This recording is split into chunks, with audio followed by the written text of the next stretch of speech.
Calcutta high court में एक मां और बाप अपनी बेटी की हत्या और रेप के लिए एक याचिका दायर करते हैं।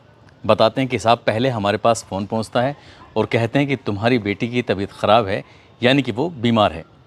माँ बाप रोने लगते हैं, परेशान हो जाते हैं और घर में कुछ ऐसी आशंका जाहिर से होने लगी थी जैसे क्या कोई बहुत बड़ी अप्रिय घटना हो गई है।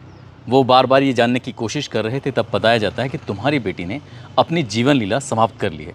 उन्हें समझ नहीं आ रहा था कि आखिरकार करें तो क्या करें। इसके बाद माँ और बाप सीधा हॉस्पिटल पहुंच जाते हैं। वह वहाँ जाने के बाद कहते हैं कि हम अपनी बेटी से मिलने के लिए आए हैं, आखिरकार क्या मामला है, क्या माजरा है।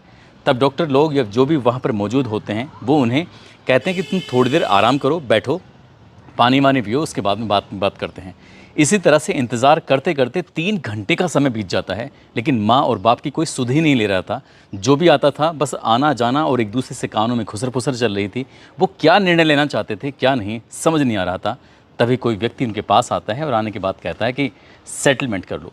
यानी कि जो व्यक्ति अपनी बेटी को देखने के लिए पिछले 3 घंटे से पल पल तरस रहा है, उसके कानों में एक आवाज़ पहुंचती है कि सेटलमेंट कर लीजिए। किस तरह का सेटलमेंट कर लीजिए? जैसे ही हाई कोर्ट ने ये बात सुनी, ये याचिका सुनी, दरअसल इससे पहले पूरे देश भर में इस घटना को लेकर बवाल मचा हुआ है। बड़ी संख्या में लोग सड़कों पर उतरे हुए हैं। जो बीमार हैं उन्हें हॉस्पिटल में इलाज इसलिए नहीं मिल रहा है क्योंकि डॉक्टर ही सुरक्षित नहीं है, तो फिर इलाज होगा कैसे? अब ऐसी स्थिति में हाई कोर्ट को इस बात को लेकर थोड़ा तल्ख होता है, गुस्सा भी आता है। और गुस्सा आने के बाद वो कहते हैं कि ऐसा कुछ हुआ है तो ठीक है। मुख्यमंत्री ममता बनर्जी कहती हैं कि अगर हम 7 दिन में सबूत नहीं जुटा पाए या मामले की जांच ठीक से नहीं कर पाए तो 7वें दिन हम इस मामले को सीबीआई को सौंप देंगे। 7वें दिन यदि इस मामले को सौंपोगे, हो सकता है कि तुम इन सबूतों के साथ छेड़छाड़ करो, इसलिए 5 दिन में ही अगर तुम कुछ नहीं कर पाए हो तो 5 दिन में ये मामला सीबीआई को जाता है, यानी कि सीबीआई को जाता है। साथ ही एक बात और पकड़ी गई कि जो मेडिकल कॉलेज के प्रिंसिपल होते हैं, प्रिंसिपल ने ये जिम्मेदारी ली, नैतिक जिम्मेदारी। वो कहते हैं कि ट्रेनी डॉक्टर, जो लेडी ट्रेनी डॉक्टर जिसकी रेप के बाद हत्या हुई है, वो उनकी बेटी की तरह है। इसलिए मैं एक पेरेंट होने के नाते मैं अपने पद से इस्तीफा देता हूँ। अभी पद से इस्तीफा ही दिया था कि राज्य सरकार ने उन्हें कलकत्ता मेडिकल कॉलेज और हॉस्पिटल का प्रिंसिपल बना दिया। इनकी ऐसी क्या जल्दी थी कि प्रिंसिपल ने इस्तीफा दिया है, तुरंत इसको ये जिम्मेदारी दे दी है। अब ऐसी स्थिति में हाई कोर्ट जो तल्ख रवैया अपनाता है, वो 2 बात कहते हैं कि इस मामले की जांच सीबीआई करेगी, और दूसरा ये है कि प्रिंसिपल को छुट्टी पर आप भेजते हैं या फिर हम भेजें। दरअसल आज की जो सच्ची घटना मैं आपको सुनाने जा रहा हूँ, इस सच्ची घटना के माध्यम से ये समझने की कोशिश करते हैं कि आखिरकार उस लेडी डॉक्टर के साथ उस भयानक रात में कब क्या हुआ था। ये जानने की कोशिश करेंगे, ये समझने की कोशिश करेंगे। आदाब, नमस्कार, सत श्री अकाल। मैं उस्मान सैफ़ी। आज की जो सच्ची घटना मैं आपको सुनाने जा रहा हूँ, ये सच्ची घटना है पश्चिम बंगाल की राजधानी कलकत्ता। यहाँ 55/B शंभुनाथ पंडित रोड निवासी एक व्यक्ति, जिसका नाम होता है संजय राय। जैसा संजय राय 5 अगस्त 2024 को ये जाता है एक बैठक में शामिल होने के लिए। दरअसल ये पुलिस कल्याण बोर्ड में सिविक वॉलंटियर के रूप में काम करता है। इसकी बैठक थी 5 अगस्त को, जब निकलता है तो 8 अगस्त को वहाँ से वापस आ जाता है। जैसे ही वापस आता है, ये बैठक हो रही थी सलुआ में। सलुआ यहाँ से लगभग 140 किलोमीटर दूर पड़ता है कलकत्ता से, जहाँ पर इसका आवास होता है, घर होता है।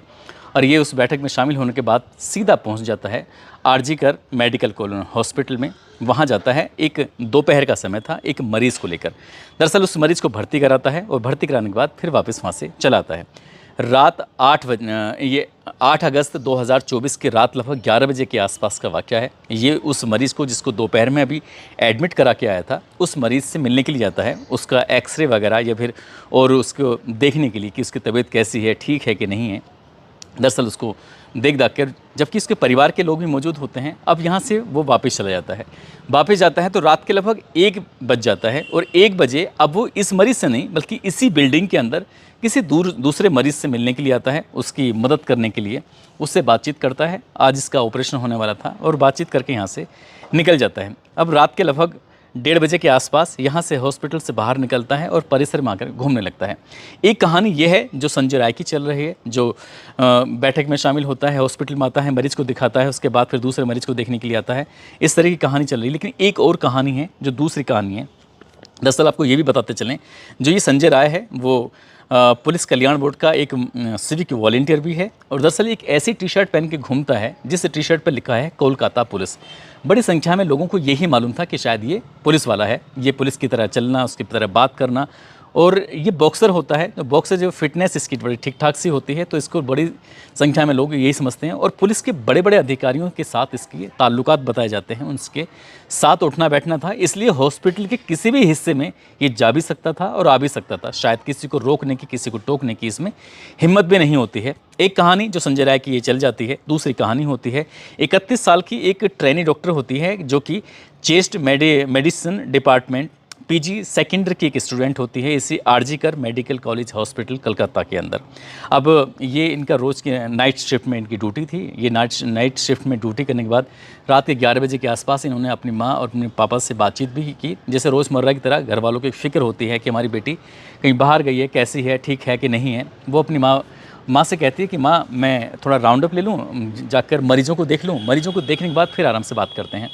कब 2 बज जाते हैं, उसके बाद वो अपने 2 जूनियर के साथ बैठकर खाना खाती हैं। खाना खाने के बाद कहती हैं कि मैं थोड़ी थक सी गई हूँ, इसलिए जाकर आराम कर लेती हूँ।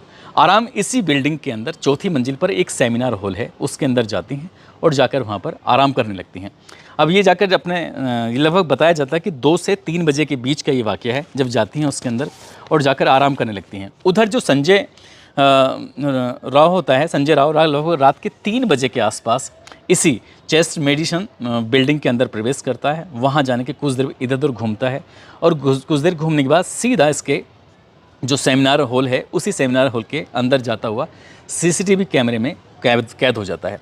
अब ये अंदर तो चला जाता है, लगभग 40 से 45 मिनट के आसपास अंदर रहता है। उसके बाद ये 4:37 पर जो 8 और 9 अगस्त 2024 की रात होती है, यानी कि अब सुबह हो चुकी है, 4:37 के आसपास यहाँ से निकल जाता है, जो कि निकलता हुआ सीसीटीवी कैमरे में कैद हो जाता है। अब तक यहाँ तक बिल्कुल शांति थी, किसी को कोई खबर नहीं, कुछ नहीं पता कि आखिरकार हुआ क्या है। लेकिन जैसे ही दिन निकलता है, सुबह के 6 बजते हैं, तो एक कर्मचारी जो कि सेमिनार हॉल के अंदर जाता है और जाकर देखता है, तो देखते ही उसकी आंखें खुली की खुली रह जाती हैं। दरअसल एक लाश पड़ी हुई है, जो कि खून से बहुत बुरी तरह से लथपथ है। जैसे ही उसने लाश को देखा, उसे देखने के बाद चीखने लगता है और चीखता चिल्लाता हुआ उस सेमिनार हॉल से बाहर निकलता है। उसकी चीखों को सुनने के बाद आसपास जो काम कर रहे थे वो भी देखते हैं और उनकी आंखें भी खुली की खुली रह जाती हैं। अब शुरुआत में ये समझ नहीं पा रहे थे कि आखिरकार मामला क्या है, आखिरकार हुआ क्या है। तो इसी बीच में जो डॉक्टरों की टीम भी पहुंच जाती है, जो अधिकारी होते हैं वो भी पहुंच जाते हैं, देखते हैं।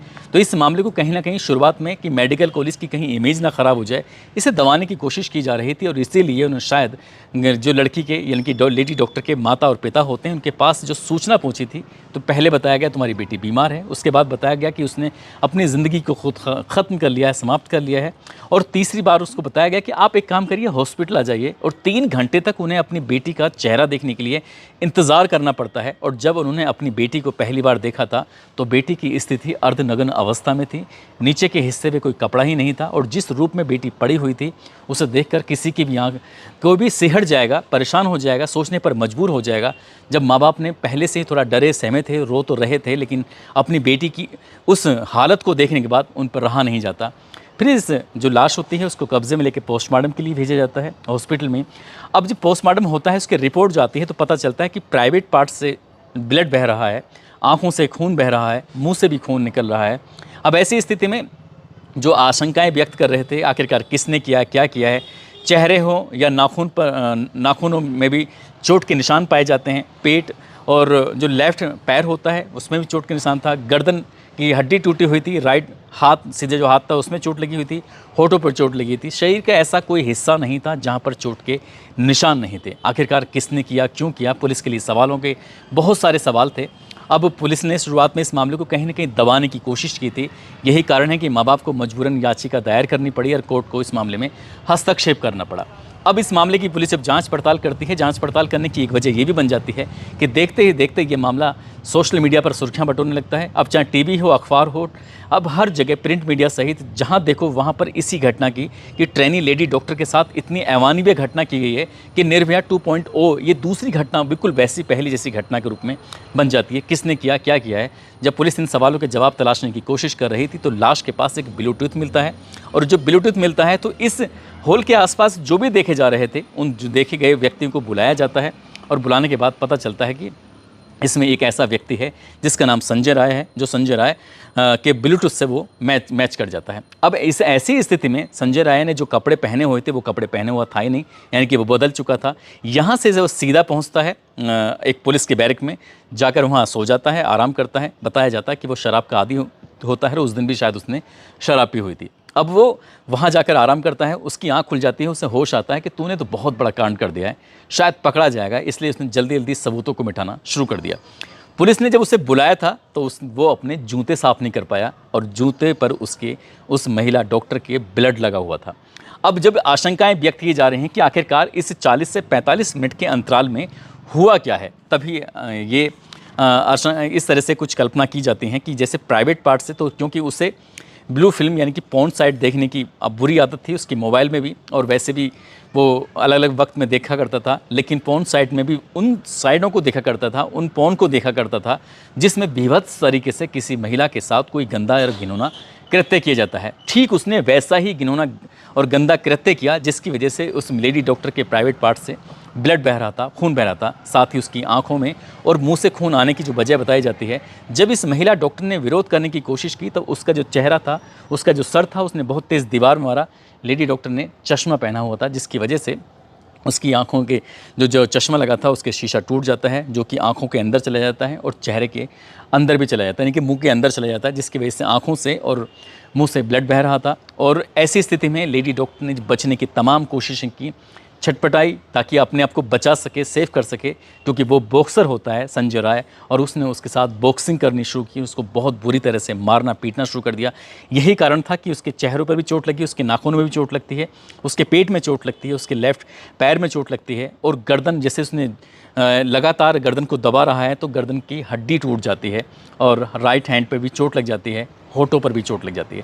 क्योंकि ये एक रिपोर्ट ये भी चल रही है कि डॉक्टर की मौत हो जाती है, डॉक्टर की मौत होने के बाद उसने फिर से उसके साथ बलात्कार किया था, यानी कि अब वो विरोध करने की स्थिति में नहीं थी। और जब वो अपने मन को संतुष्ट कर लेता है, जब उसके यहाँ से बात चला जाता है, हालांकि शायद उसने सोचा होगा कि शायद वो कभी पकड़ा नहीं जाएगा, लेकिन उसके कानों से निकला हुआ वो ब्लूटूथ, साथ ही उसके जूते पर लगा हुआ वो खून, वो उसे वहाँ तक पहुँचाने में अहम भूमिका निभा सकता है। उसने कभी सोचा नहीं था। जब पुलिस ने इस व्यक्ति के बारे में जांच करने की, पड़ताल करने की कोशिश की, तो पता चलता है कि उसने 4 शादियां की हुई थी। पहली शादी करता है, छोड़ के चली जाती है, दूसरी शादी करता है, छोड़ के चली जाती है, तीसरी शादी में भी बीवी छोड़ के चली जाती है।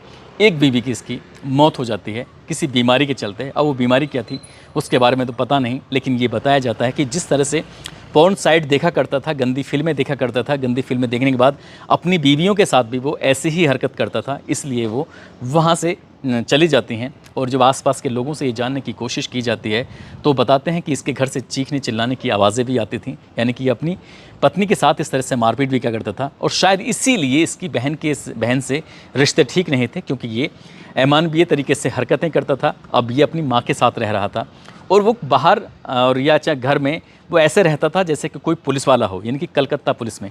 हालांकि वो मानदेय के रूप में काम करता था, महज 12,000 रुपये उसको मिलते थे, और ये अपनी इस तरह से ज़िंदगी जी रहा था।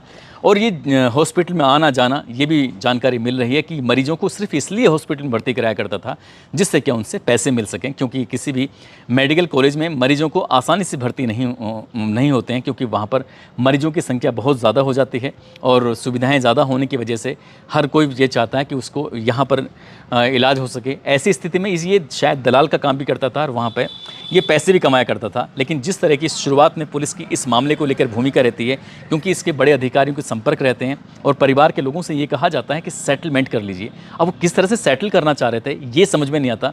अब ऐसी स्थिति में जब इसकी पुलिस की जो कार्यप्रणाली थी, सरकार की जो नीयत थी कि हम 7 दिन में ऐसा करेंगे, तो घर वालों ने, परिवार वालों ने याचिका दायर करते हैं, मामला हाईकोर्ट पहुंचता है। हाईकोर्ट में इस मामले को बड़ी गंभीरता से लिया जाता है।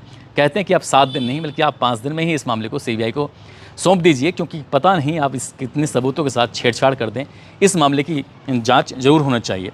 अब पुलिस पर हाईकोर्ट को भरोसा नहीं है, परिवार को भरोसा नहीं है और कहीं ना कहीं पूरे देश को भी भरोसा नहीं है। लेकिन बात अगर हम सीबीआई की करें तो सीबीआई ने पहले बहुत सारे मामलों में जांच पड़ताल की है। अगर हम एक फिल्म के हीरो रहे हैं सुशांत सिंह राजपूत, उनके मामले की अगर जांच करें तो उनका मामला शायद आज तक लटका हुआ है। ऐसे न जाने कितने मामले हैं, सीबीआई को जांच तो दी जाती है, सीबीआई पे बहुत मोटे तौर पर पैसे खर्च तो किए जाते हैं, लेकिन किसी भी मामले का इतनी जल्दी आसानी से रिजल्ट निकलता नहीं है। अभी मामला चल रहा है, पता नहीं पुलिस इस मामले की बढ़िया से जांच करके सही करती कि नहीं करती, क्या सीबीआई मामले की जांच करेगी या नहीं करेगी, क्या ये मामला ये ठंडे बस्ते में पड़ जाएगा, इसका भविष्य क्या होगा, क्या पुलिस पर भरोसा करें या सीबीआई पे भरोसा करें, समझ नहीं आता। या फिर साथ काम करने वालों पर भरोसा करें, जो व्यक्ति रोज़ हॉस्पिटल आता था उस पर भरोसा करें कि ना करें, किस पर भरोसा करें, ये समझ में नहीं आता। महिलाएं ना घर में सुरक्षित हैं, ना बाहर काम करने जाती हैं वहाँ सुरक्षित हैं, जहाँ देखो वहाँ उन पर गिद्धों की जैसी नज़रें बनी रहती हैं। लेकिन महिलाओं की अपनी जिम्मेदारी बनती है कि उन्हें ये लड़ाई खुद ही लड़नी पड़ेगी, उन्हें ये लड़ाई खुद ही जीतनी पड़ेगी। जहाँ जाती हैं चारों तरफ वो अपने आप को सुरक्षित महसूस तभी कर सकती हैं जब वो इस तरह से सचेत रहें, सतर्क रहें। और शायद इसलिए भी हम इन घटनाओं को आप तक लेके आते हैं, ताकि आप इन घटनाओं से सबक लेकर सचेत रहें, सुरक्षित रहें, और ताकि कभी किसी लड़की के साथ, कभी किसी महिला के साथ कोई ऐसी घटना ना हो। दोस्तों, इस पूरे घटनाक्रम को सुनाने का उद्देश्य है भी किसी को परेशान करना नहीं है, किसी का दिल दुखाना नहीं है, बल्कि आपको जागरूक करना है, आपको सचेत करना है। और जाते जाते आज कृतिका गौतम हैं जो कि हरदोई की रहने वाली हैं, साथ ही मामलेश्वर सिंह हैं, विशाल यादव हैं, रचित रुखसाना जो कि गाज़ियाबाद की रहने वाली हैं। आज इन सभी का जन्मदिन है। इन सभी को जन्मदिन की बहुत सारी शुभकामनाएं, बहुत बहुत मुबारकबाद। साथ ही कुछ लोगों ने नाम लेने की अपील की है, जिसमें गोविंद कुमार हैं और उनकी पत्नी मानसी हैं। आज साथ ही किशोर व्यास हैं, अरुण कश्यप हैं, हाफिज़ मोहम्मद मुनव्वर अररिया के रहने वाले हैं, मोहम्मद शमीम बीरपुर से हैं, पवन कुमार बिजनौर से हैं, ज़ुबैर अख्तर, शब्बीर खान शैतान सिंह, सोनू कुमार जो कि बिहार से हैं, इकबाल सिंह पंजाब से, नरगिस मेहर कोलकाता से हैं, मौसम खान मेवात से, अनुराग सिंह गोंडा से हैं, मिंटू गुप्ता, सचिन सिंह जौनपुर के रहने वाले हैं। दोस्तों, आप सब लोग अपना ख्याल रखें, सुरक्षित रहें। जय हिंद, जय भारत।